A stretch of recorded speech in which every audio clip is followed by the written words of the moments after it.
کتنی رحمت ہے، کتنا رب خوش ہوتا ہے توبہ پر۔ اس سلسلہ میں ہمارے آقا علیہ السلام نے ایک حدیث کا ذکر کیا، مثال دے کر سمجھایا۔ آپ فرماتے ہیں کہ ایک شخص اونٹنی پہ بیٹھا اور اونٹنی پہ اس نے کئی ہفتوں کے لیے سامان بھی رکھ لیا، چونکہ اس نے ایسے صحرا سے گزرنا تھا جو 2-4 گھنٹوں میں 2-4 دنوں میں طے نہیں ہوتا، بہت لک دک صحرا ہے، کئی ہفتے اس کو لگنے، پھر جا کے اس نے دوسری طرف نکلنا ہے جہاں کوئی انسانی آبادی ہے، درمیان میں کوئی انسان نہیں ملتا، کوئی چیز کھانے پینے کو نہیں ملتی۔ اس نے سب کچھ اپنا اونٹنی پہ رکھ لیا اور سفر شروع کر لیا، چلتا گیا چلتا گیا چلتا گیا۔ اسے تھکاوٹ ہوئی، کافی سفر طے کر چکا تھا، تقریباً یعنی درمیان میں پہنچ چکا تھا۔ اس نے یہ کہا کہ میں کچھ دیر آرام کر لوں۔ میرے آقا علیہ السلام فرماتے ہیں وہ سواری سے اترا، نکیل اپنے ہاتھ میں پکڑی اور کلائی پہ سر رکھا اور سو گیا۔ تھوڑی دیر کے بعد جب بیدار ہوا تو اونٹنی بھاگ چکی تھی۔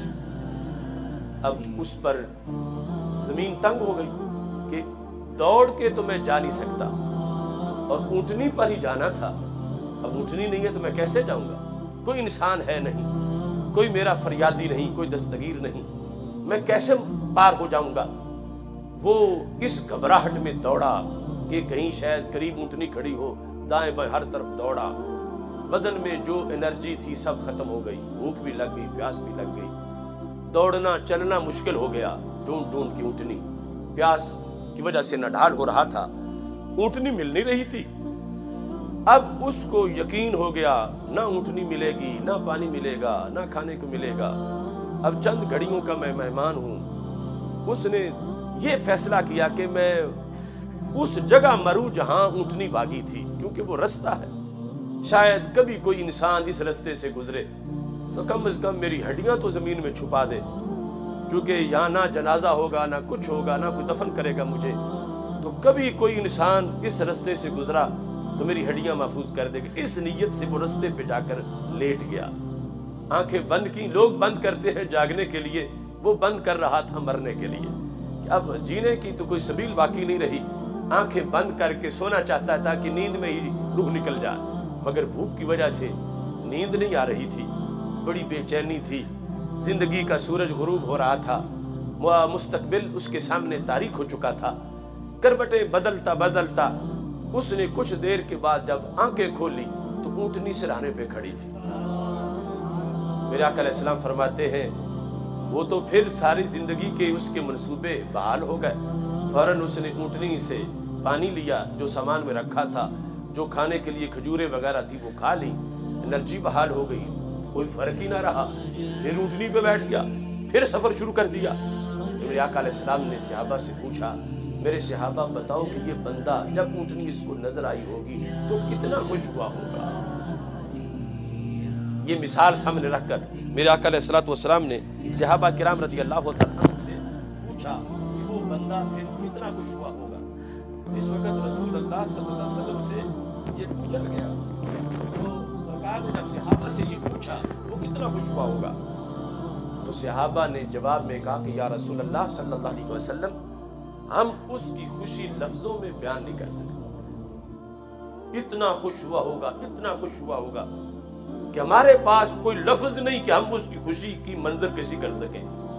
تو میرے آقا علیہ السلام نے اس موقع پر یہ الفاظ بولے، توجہ سے سننا، فرمایا للہ افرح بتوبۃ العبد من ھذا براحلتہ، فرمایا اس بندے کو اونٹنی ملنے پر اتنی خوشی نہیں ہوگی جتنی مولا کو بندے کی توبہ پہ خوشی ہوتی ہے۔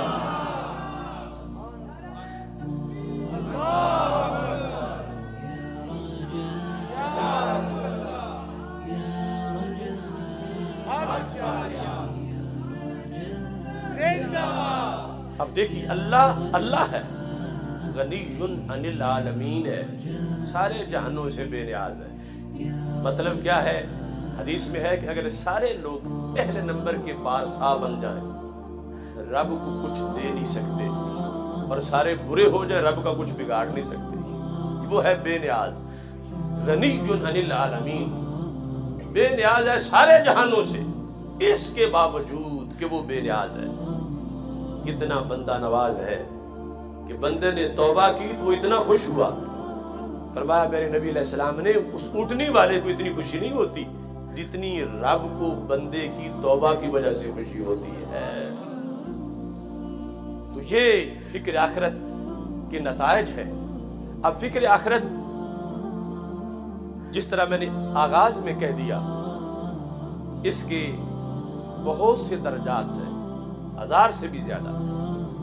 فکر آخرت یہ بھی ہے کہ اذان ہو تو بندہ مسجد میں آئے، رمضان ہو تو روزہ رکھے، اور یہ واضح فکر آخرت ہے. لیکن ایک فکر آخرت اس سے اگلی فکر آخرت ہے کہ اگر وہ ہو تو پھر یہ محفوظ رہتی ہے، ورنہ یہ کی ہوئی نیکیاں بھی لٹ جاتی ہیں. ایک فکر آخرت ہے بندہ حج کرے، فکر آخرت ہے بندہ عمرہ کرائے، یعنی دنیا کے مول میدے میں نہ رہے، سرکار کے در پہ حاضر ہو جائے، وہ کعبے کی زیارت کرے، کعبے کا طواف کرے. ایک اس سے اگلی فکر آخرت ہے، اس سے بڑی فکر آخرت ہے، اور وہ اکثر ہمیں بھول رہی ہے. وہ فکر آخرت وہ ہے جس سے کیے ہوئے عمرے کا ثواب محفوظ رہتا ہے، اور حج محفوظ رہتا ہے، جہاد محفوظ رہتا ہے، تہجد محفوظ